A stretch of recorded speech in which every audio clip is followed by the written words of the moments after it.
Hey guys, let's make some homemade apple butter. It's one of my husband's favorites along with my children. So let's go ahead and get into it. So I started with some Envy apples from Sam's, but using different types of apples are really good. And you're using traditional, basically apple pie seasoning. So I started with half a cup of water in my Dutch pan, washed my apples, halved them, and also cut up some fresh ginger in a bowl.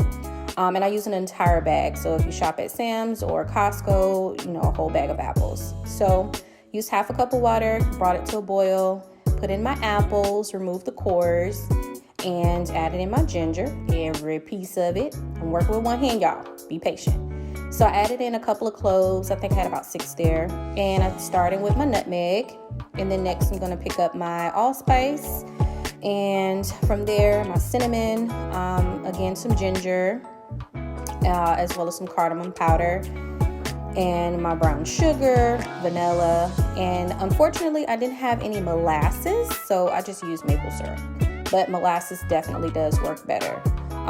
So just keep that in mind. And I believe this was a 1/4 cup of brown sugar, and I just stirred all of the ingredients in.